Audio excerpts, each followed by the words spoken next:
Ikhwan fillah rahimakumullah, puji syukur kehadirat Allah yang telah memberikan berbagai macam kenikmatannya kepada kita semua, baik itu nikmat sehat, nikmat kesempatan, nikmat Islam ataupun iman, sehingga pada sore hari ini menjelang malam ini kita masih diberikan kekuatan oleh Allah untuk bisa menjalani sebahagian kewajiban kita. Mudah-mudahan ibadah yang kita lakukan pada sore hari ini, sholat maghrib berjamaah, bisa menghapuskan dosa-dosa yang pernah kita lakukan, sebagaimana sabda Rasulullah SAW dalam hadis riwayat Imam Muslim, as-salatul khams wal jum'ah ila jum'ah mukaffiratun lima bainahun ma lam tukshal kabair, bahwa antara salat 5 waktu dan antara satu Jumat dengan Jumat yang lainnya merupakan kifarat, penghapus bagi dosa-dosa yang pernah dilakukan, malam tukshal kabair, selama dosa tersebut bukan dosa besar. Apalagi setelah kita melaksanakan sholat maghrib ini dilanjutkan dengan melaksanakan kewajiban yang kedua, yaitu talabul ilmi, di mana Rasulullah SAW mengatakan, ma takhuttu khutwatan fi talabil ilmi, tidak ada satu langkah yang dilakukan dalam rangka menuntut ilmu,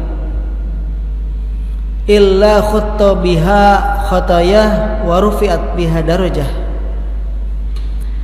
kecuali pasti Allah akan menghapuskan dengan langkah-langkah tersebut khatayah, kesalahan-kesalahannya,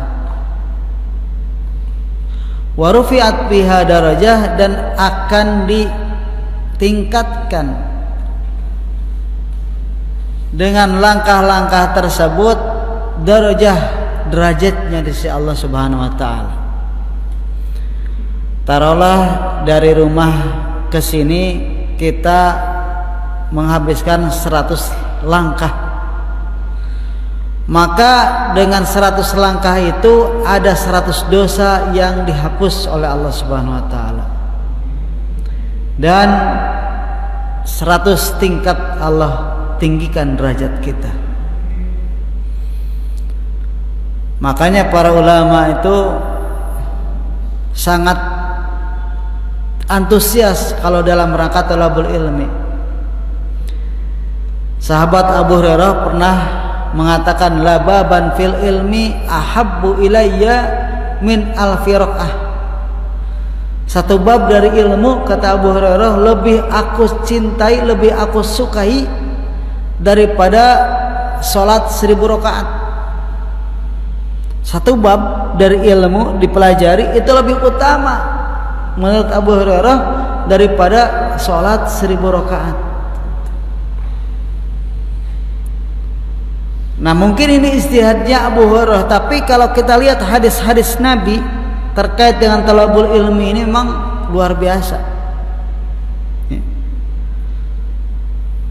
Seperti pernah saya ungkapkan dalam pertemuan ini,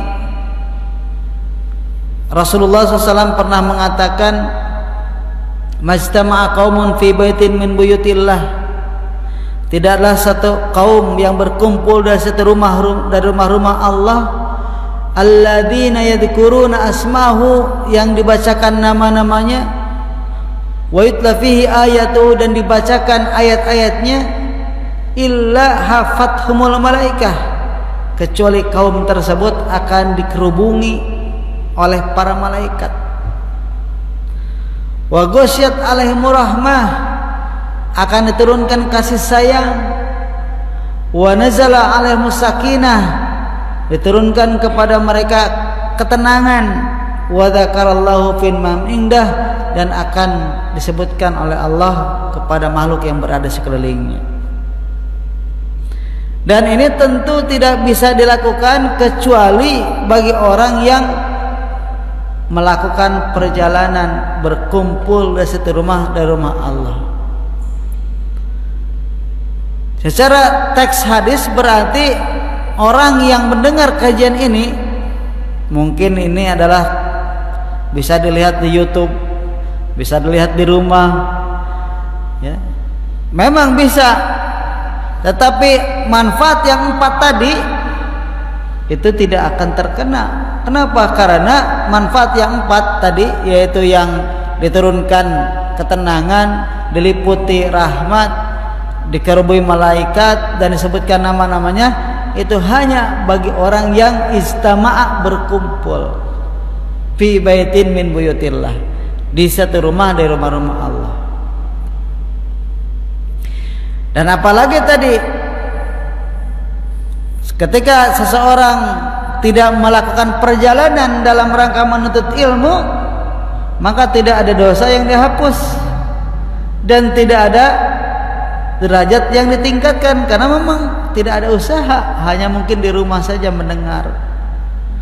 Secara wawasan insya Allah dapat, tetapi secara fadilah talabul ilmi beliau tidak mendapatkan.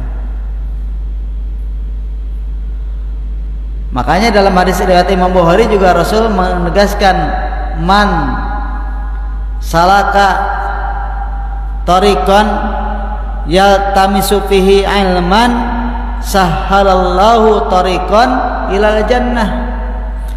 Barang siapa yang menempuh, bahasanya menempuh, artinya ada perjalanan, ada tindakan, ada upaya usaha, yaltamisu fihi ilman, dalam rangka mencari ilmu, kata Rasul, sahhalallahu, maka Allah akan mudahkan tariqan ilal jannah, jalan ke surga.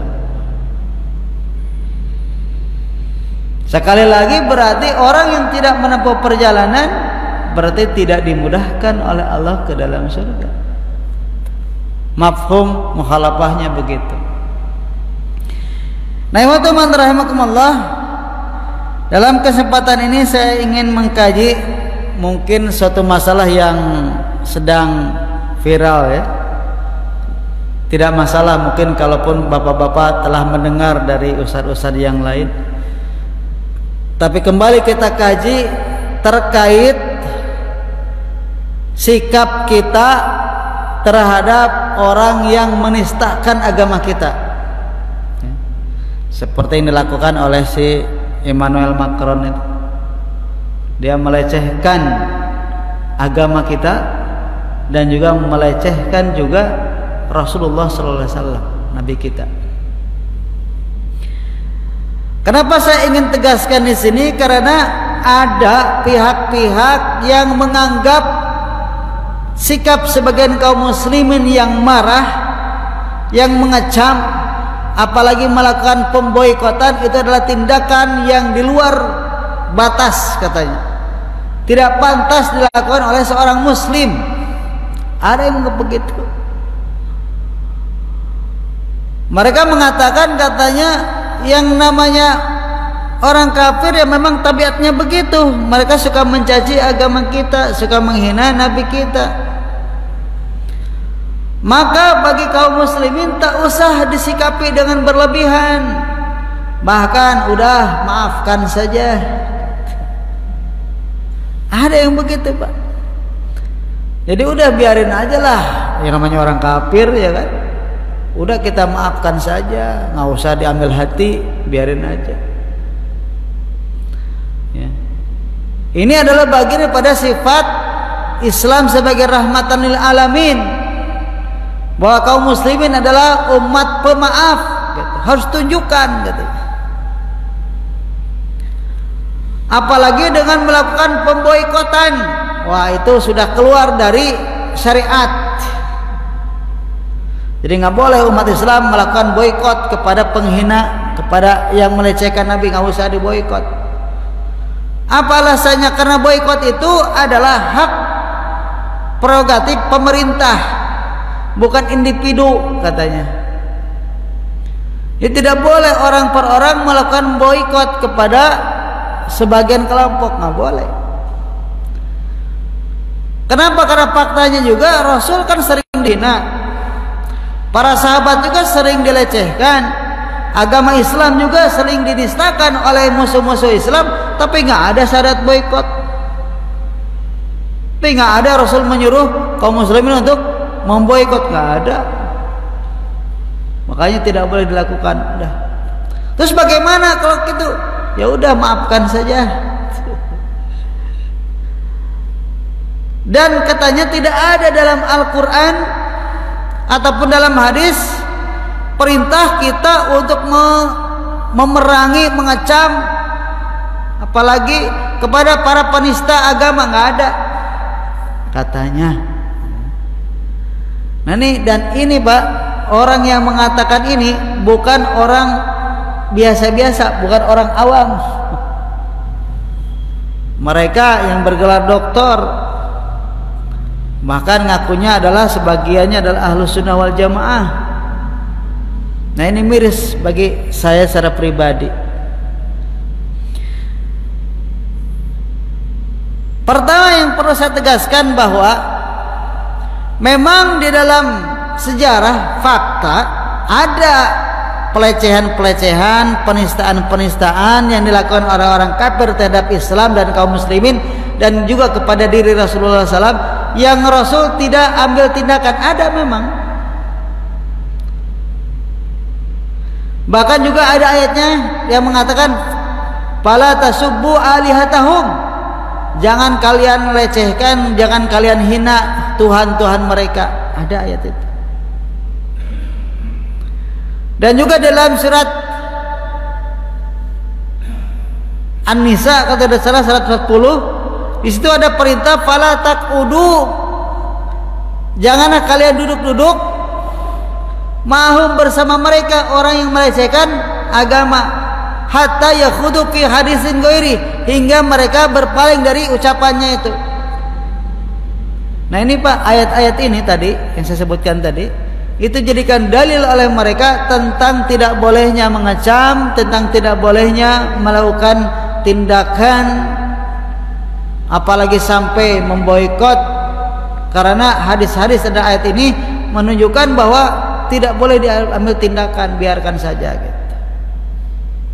Nah ini saya ingin jelaskan di sini bahwa ayat-ayat tentang istihza, melecehkan, dan ayat-ayat tentang at-ta'nah, menistakan atau menodai, itu memang banyak dalam Al-Quran, yang kebanyakan dilakukan oleh orang-orang munafik tentunya. Nah terkait dengan orang-orang munafik ini memang ada dua, ada yang diambil tindakan oleh Rasul, ada yang tidak. Nah berarti masalahnya kapan kita melakukan tindakan dan kapan tidak boleh melakukan tindakan. Ketika Rasul dihina di Mekah, ya kan, sampai ditumplakin kotoran unta di kepalanya, sampai disebut majnun oleh orang-orang Quraisy, sampai disebut orang kahin, disebut sebagai dukun oleh orang jahiliyah. Rasul memang saat itu tidak mengambil tindakan, dibiarkan saja, karena itu adalah pelecehan kepada diri pribadi beliau. Dan Rasul maha pemaaf orangnya, biarkan saja. Tetapi ketika ada seorang perempuan sedang hamil, dia itu setiap harinya mencaci aja Rasulullah, mencela aja Rasul. Nah si suaminya sudah masuk Islam, dia nggak tahan dengan istrinya yang melakukan pelecehan, mencaci Rasulullah SAW. Sudah diingatkan ini istrinya, jangan kamu ngomong lagi tentang Rasul, jangan kamu hina lagi Rasul. Tetap aja si perempuan ini, istrinya ini menghina Rasulullah SAW. Akhirnya si suaminya nggak tahan, dia ambil golok, dia tekan di dadanya, ditubrasin ke dada si perempuan itu sehingga mati. Nah, informasi ini sampai kepada Rasulullah SAW. Apa kata Rasul? Fa inna damuha qad hadar. Sesungguhnya darahnya sia-sia. Artinya tidak dilakukan tindakan apapun. Benar apa yang dilakukan oleh suaminya tuh. Jadi Rasul tidak mencela suaminya. Kenapa? Karena tindakan istrinya yang tadi terus mencela Rasulullah SAW sudah diingatkan masih tetap begitu, hingga suaminya ngatahan dibunuhlah istrinya itu. Hanya karena mencaci Rasulullah SAW, dan Rasul membenarkan suaminya itu. Satu. Yang kedua, ada seorang Yahudi yang sehariannya terus menghina Rasulullah SAW. Maka ada seorang sahabat yang minta izin, ya Rasul, saya minta izin akan membunuhnya. Kata Rasul, silakan. Maka dia kejar Yahudi itu, dia masukkan ke lubang batu, ya, kemudian ditimpakan kepalanya oleh batu hingga mati. Dan Rasul menyetujui tindakan itu. Artinya di sini berarti ada, ya, takrir dari Rasulullah SAW kepada orang yang bersalah. Dan di dalam ayat surat At-Taubah ayat 12 ini, nah ini yang ingin saya jelaskan lebih lanjut adalah Allah mengatakan wa innakathu aymanahum min ba'di ahadtum min ba'di ahdihim wa ta'anu fi dinikum faqatilu a'immatal kufri. Jika mereka telah mengingkari aymanahum, sumpah-sumpah mereka, perjanjian-perjanjian mereka, mimba diadim, setelah mereka berjanji, wa ta'anu fi dinikum, dan mereka mencela agama kalian, yaitu agama Islam, apa hukumannya? Faqatilu, maka perangilah dia, bunuhlah dia, atau aimatal kufri, para pemimpin kufur itu. Innahum la aimana lahum, karena bagi mereka sudah tidak ada perjanjian lagi. Wa la'allahum yantahun, dan semoga mereka berhenti. Jadi wa rahmatullah, dalam surat At-Taubah ayat 12 ini menunjukkan bahwa orang yang mencaci ta'inu atau ta'anu fi dinikum, mereka mencaci agama kalian, yaitu agama Islam, maka hukumannya adalah qatilu, perangi dan bunuhlah mereka. Bahkan di sini disebutkan aimmatul kufri, yaitu para pemimpin orang kafir.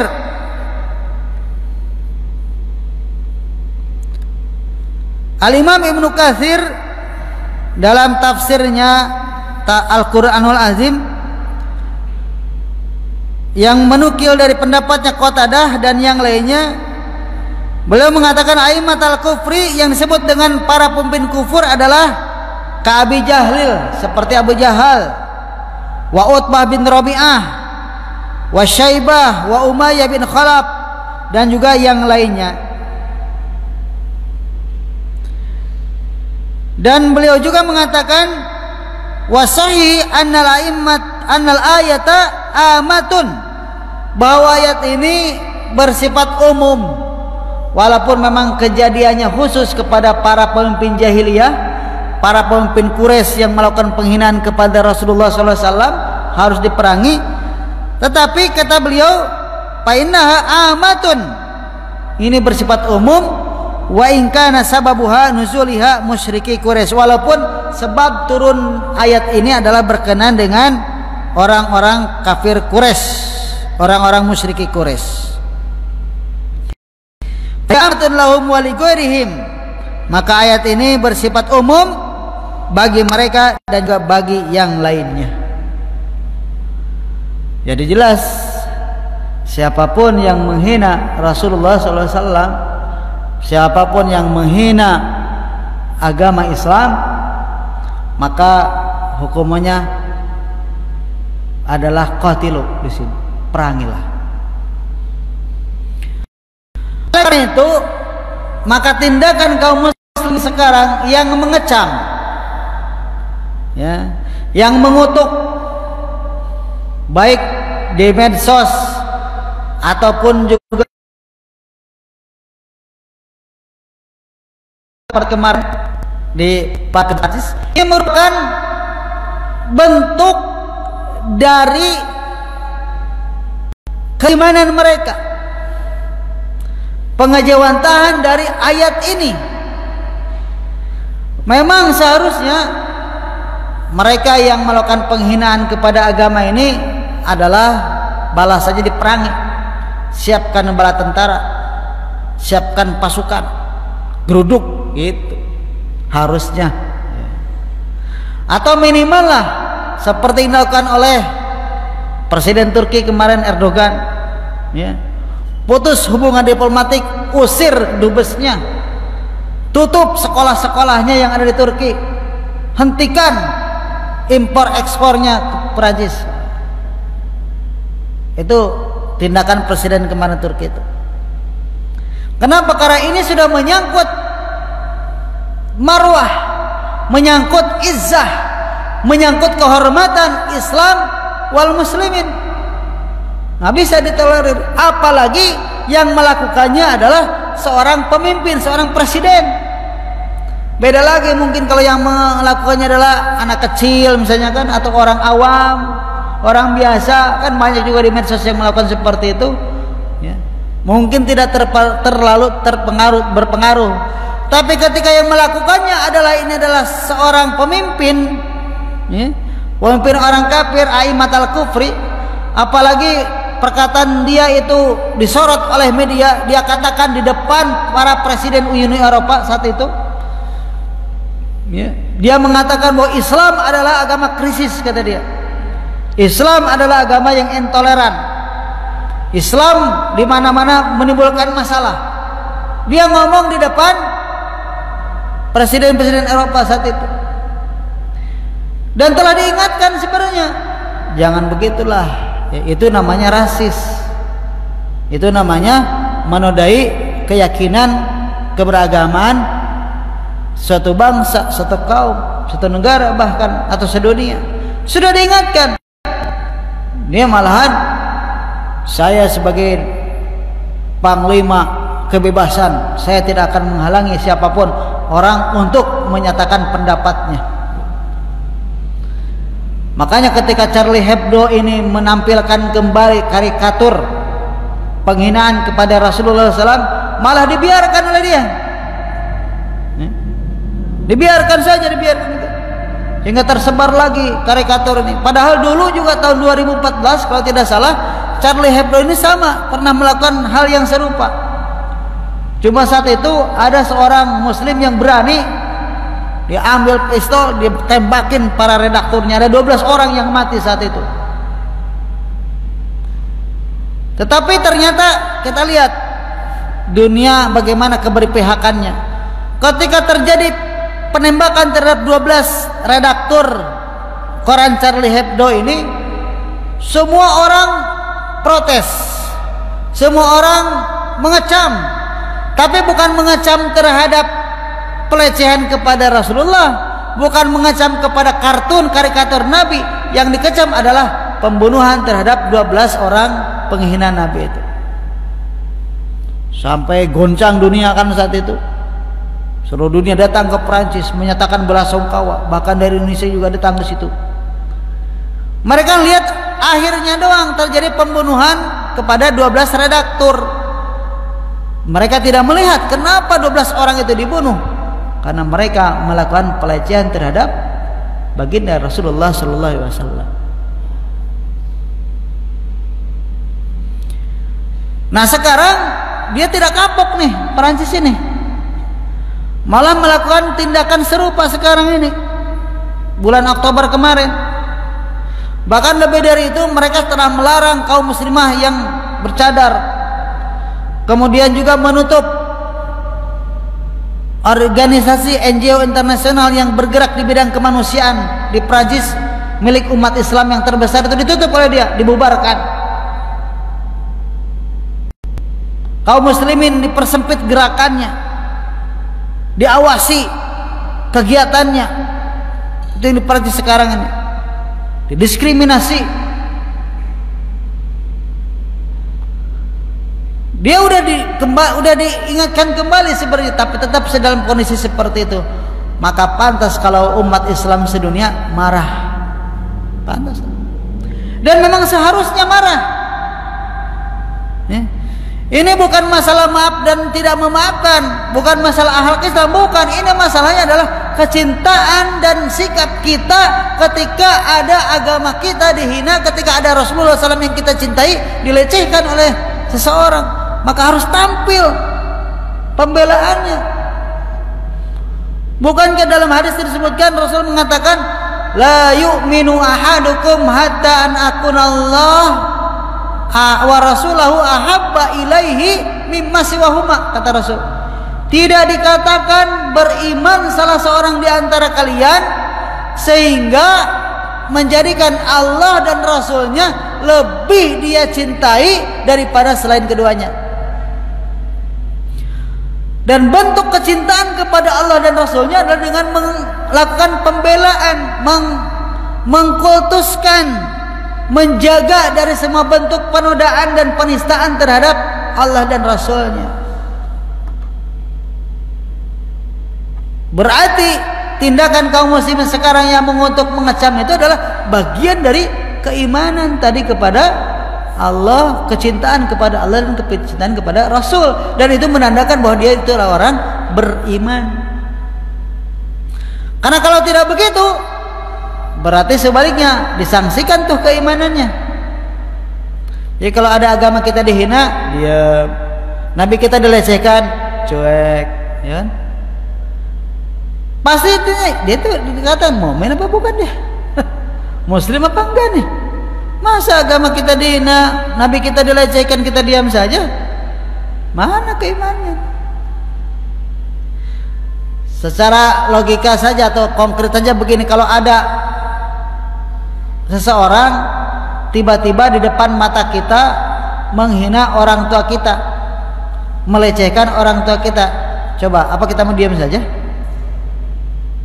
Atau ada tiba-tiba kita lagi jalan sama istri kita, ada seorang yang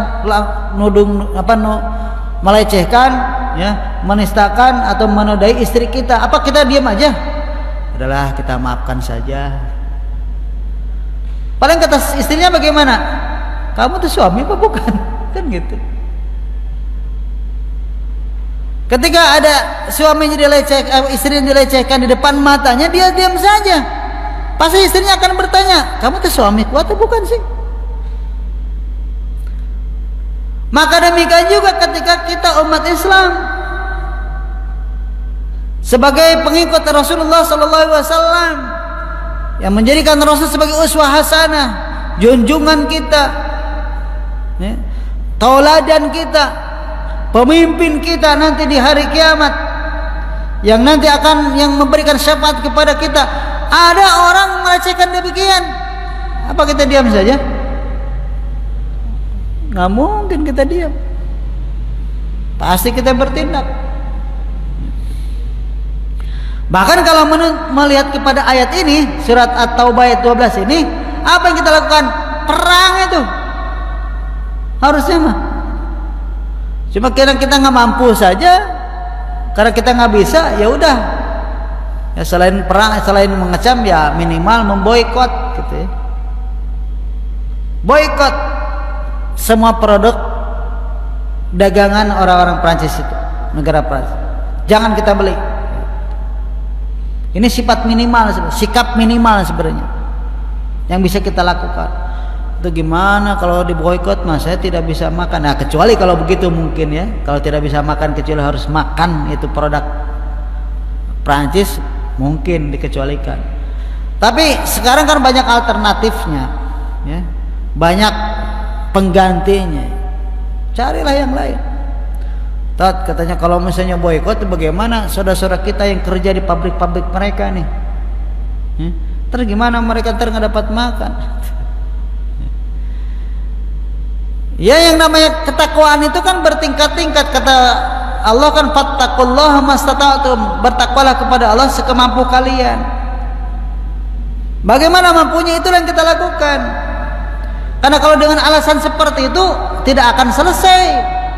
Nanti kalau kita mungkin, Ustaz, bagaimana nih Banyak tetangga saya yang kerja di pabrik bir, masa saya nggak beli bir? Gitu ntar. Ya. Saya nih banyak tetangga saya kerja di pabrik pengolahan daging babi misalnya. Saya kan nggak bisa, ya udah saya beli aja. Abang begitu? Kan enggak juga. Justru orang-orang yang sekarang kerja di pabrik-pabrik mereka berusaha untuk keluar, cari pekerjaan lain.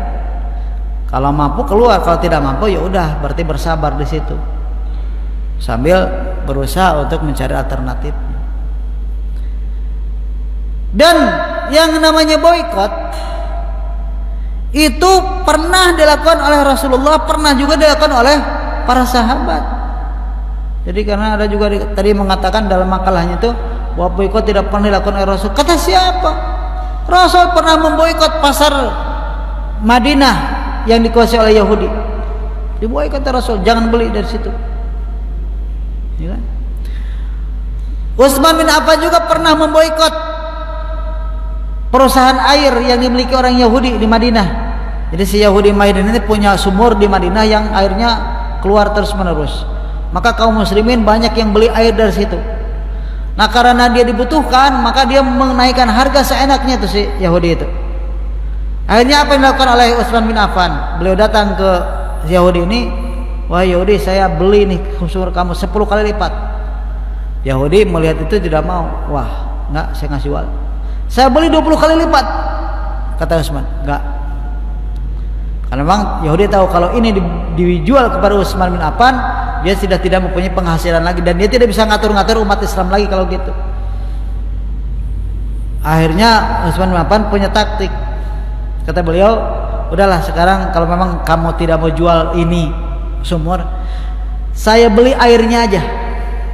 Sumur ini tempat Anda, tapi air saya beli airnya saja. Jadi pada hari-hari tertentu saya akan ambil air, kamu jangan jual ke yang lain, khusus ke saya saja, kata Utsman. Oke, kata Yahudi setuju. Jadi ada hari-hari tertentu yang itu milik Utsman bin Affan, di mana orang lain tidak boleh membelinya, dia beli semuanya. Maka Utsman bin Affan mengumumkan kepada seluruh kaum muslimin, kalau mau ambil air secara gratis datang pada hari ini, karena itu sudah saya beli dari orang Yahudi. Dan kamu jangan datang selain hari itu, karena pasti akan dipermainkan oleh si Yahudi itu harganya. Akhirnya kaum muslimin berbondong-bondong membeli air pada 2 hari itu. Karena 2 hari itu banyak yang mengambil, akhirnya kan surut tuh sumurnya. Pada hari berikutnya nggak ada keluar air, dan juga tidak ada yang beli air. Akhirnya rugi itu si Yahudi. Sudah rugi, didatangi lagi oleh Utsman bin Affan. Gimana sekarang? Mau nggak saya beli 10 kali lipat? Karena dia udah bangkrut, akhirnya dijual lah sumur itu kepada Sayyidina Utsman bin Affan. Nah ini adalah bentuk boikot, ya. Jadi mengeksploitasi, ya, atau boleh dikatakan membatasi pasar orang lain, boleh. Apalagi dalam rangka kita memberikan pelajaran, ya. Harusnya mau dibunuh gitu kan, ini mah cuma diboikot doang, ya, lebih ringan. Jadi dibunuh aja tidak apa-apa, apalagi hanya sekedar diboikot gitu. Nah kemudian katanya bahwa boikot itu hak kepala negara, hak pemerintah. Kata siapa? Emang ada hadisnya begitu? Boikot harus hak pemerintah, boikot hak kepala negara? Nggak ada hadis. Dan boikot ini bebas dilakukan oleh siapapun, dan juga tidak perlu izin dari pemerintah, nggak perlu, karena boikot itu hak individu. Ini adalah masalah hak asasi.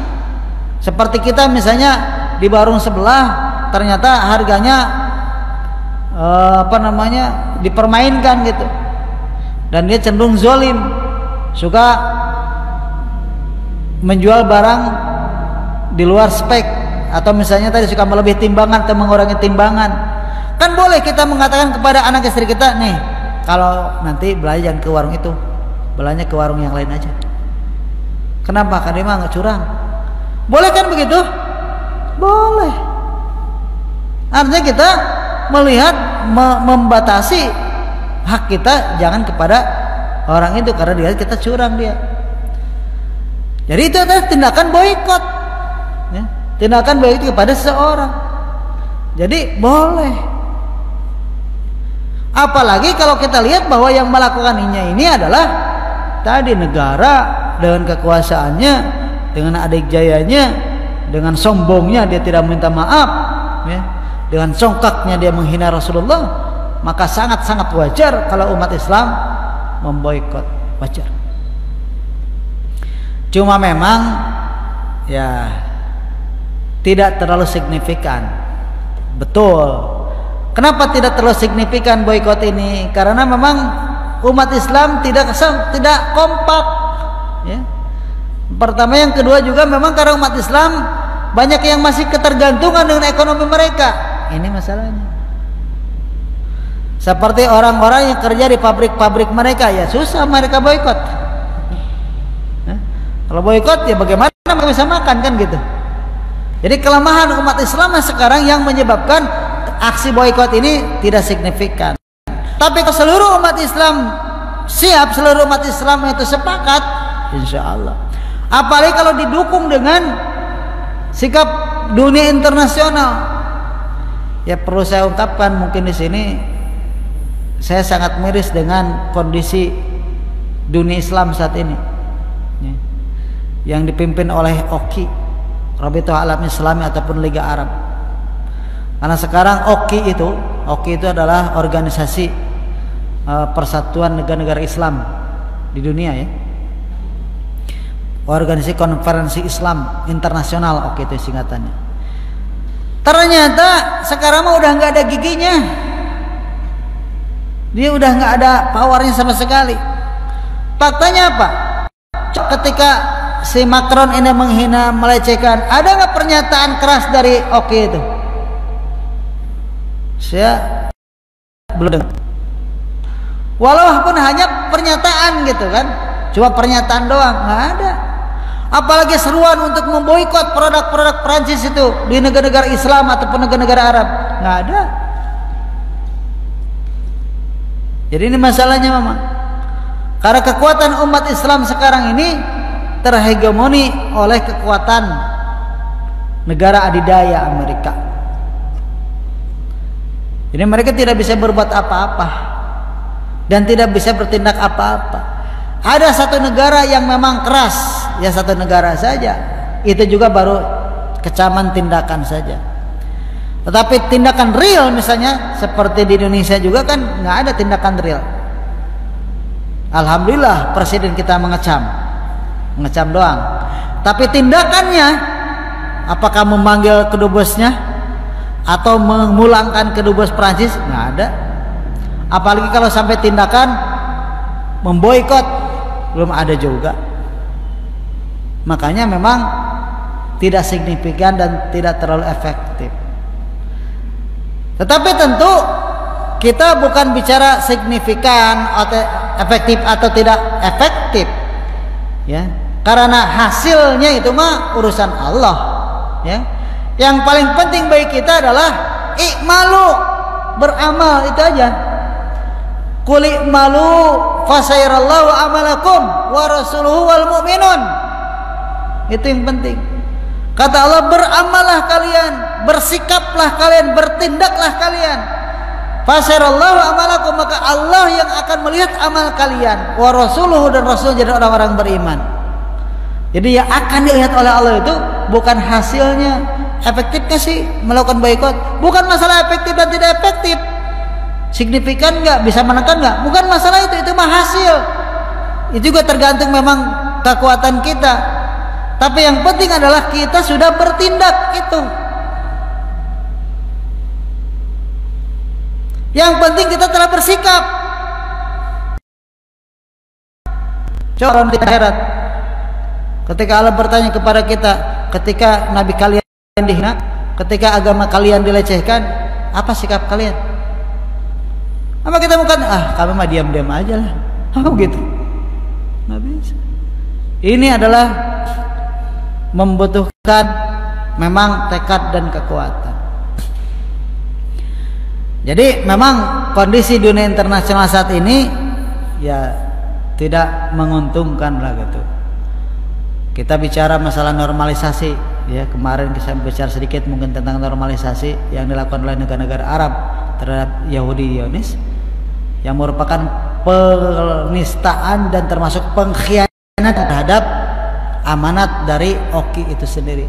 OKI itu dibentuk untuk membela Palestina, untuk memerdekakan Palestina, untuk memberikan hak-haknya kepada mereka. Ini malahan diakui Israelnya, malahan melakukan hubungan ekonomi dengan Israel. Bagaimana ya? Jadi sekarang OKI dan Liga Arab dalam tanda kutip sudah menjadi kaki tangan dari Zionis Yahudi dalam sikapnya terhadap normalisasi, juga sikapnya terhadap pelecehan agama yang dilakukan oleh Presiden Prancis. Nah, ya teman-teman, ya kita termasuk ke dalam kelompok orang-orang yang senantiasa bersikap, ya, mempunyai tindakan, mempunyai amal ketika agama kita dihina, ketika Nabi kita dilecehkan, maka kita mempunyai alasan nanti di hari kiamat bahwa kita telah bersikap, bahwa kita telah bertindak ketika ada penistaan terhadap agama kita dan kepada Nabi kita. Sehingga mudah-mudahan kita dikelompokkan oleh Allah kepada orang-orang yang senantiasa menjaga agama ini, menjaga kehormatan agama ini, dan juga menjaga kehormatan baginda Rasulullah Sallallahu Alaihi Wasallam. Itu mungkin yang saya bisa sampaikan. Tidak ada pertanyaan kali ya, karena udah waktunya bisa. Saya mohon maaf apabila ada kekurangan. Yang benar itu dari Allah dan Rasulnya, yang salah dari saya, kesalahan saya pribadi. Wassalamualaikum warahmatullahi wabarakatuh.